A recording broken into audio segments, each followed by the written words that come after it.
Hey all, Sarah Jane.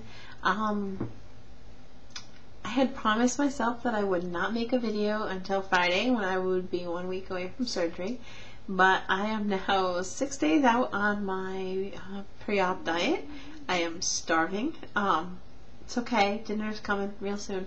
My husband's out for the evening, and I was like, well, I need something to keep myself busy. I've been shopping.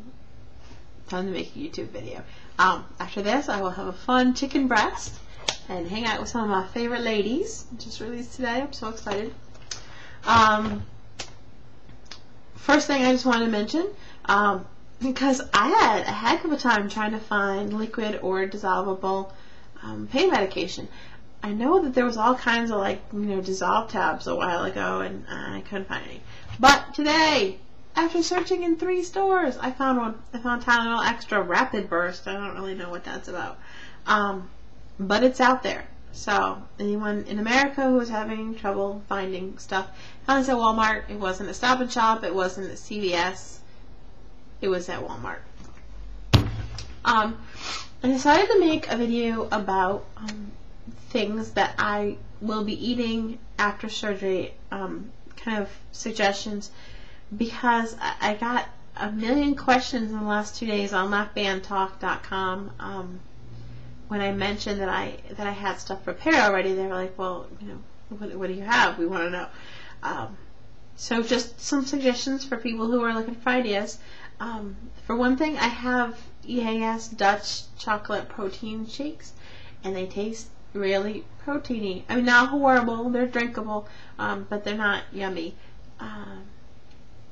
Freeze a banana overnight, break it up so that it's not, the full banana. Freeze it, stick it in your blender with the EAS shake.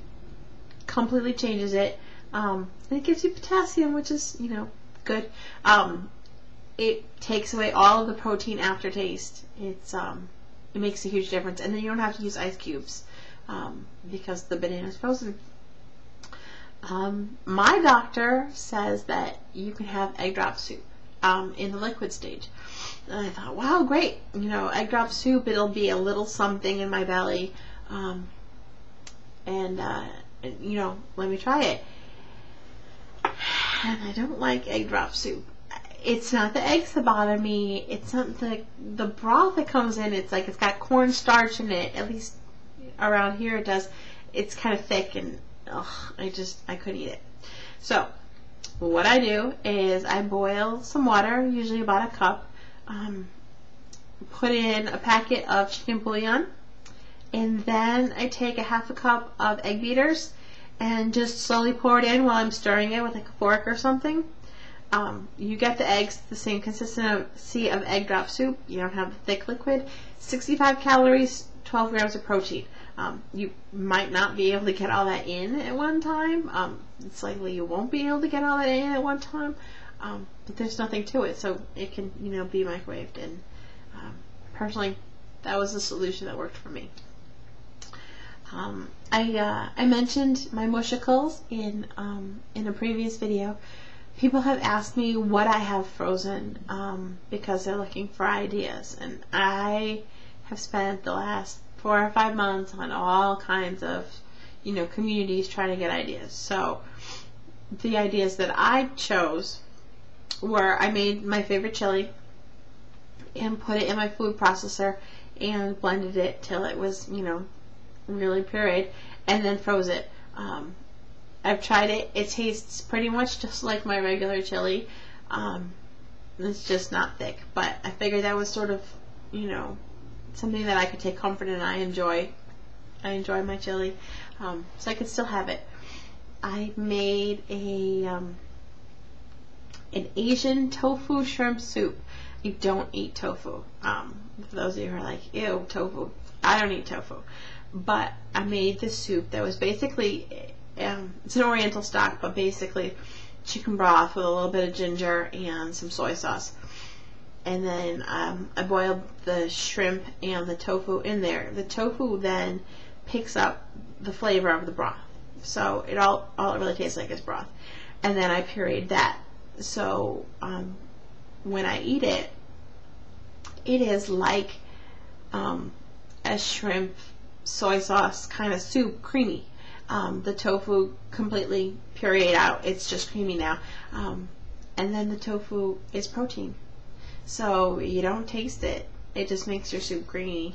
And it's a good source of protein. So that's one of the things I did. And the last thing I did was the hardest to stomach along the way. But the doctor says that this is a good idea. And it says I can have mashed potatoes. I boiled a couple potatoes like I would be making mashed potatoes. No milk and butter like my mother taught me to do, and my stepmother does sour cream and cheese, and can't have that. I took a small cup of fat-free plain yogurt, blended it in with the mashed potatoes. I put those on the bottom layer. Personally, I'd rather mix them when I eat it. I had some chicken that I had actually boiled for making soup stock, but you could, so I'm trying to figure out what my cat's doing. I think he's just having a bath. Anyway, I boiled the chicken. You could bake the chicken however you want to grill the chicken. I pureed that. It's not very appealing, but you put it on top of the mashed potatoes, and then if you like gravy at all, even if you're like just not hating gravy, get yourself some fat-free chicken gravy to pour on top of that.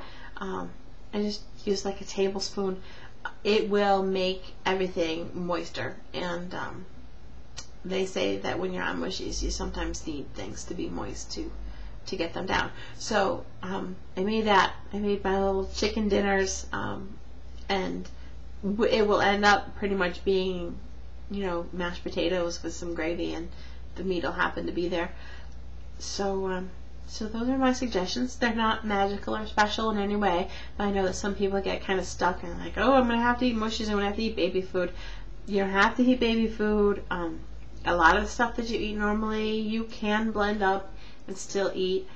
Tuna fish is fantastic for mushy stage, so if you like tuna, stock up on it. If you're worried about the mayonnaise, trust me on this one. Golden's mustard, spicy brown mustard, whatever you like.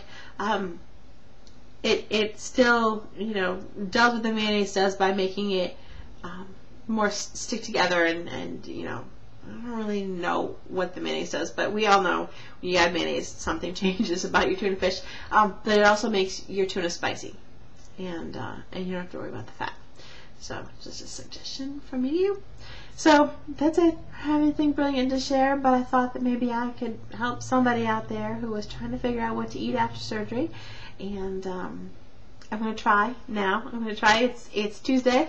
I'm going to try to make it to Friday. I will have had my endoscopy and blood work and barium swallow on Thursday, and Friday will be 1 week before my surgery. So I hope to make a video then. Till then, I hope everyone's doing well, and I'll talk to you later. Bye.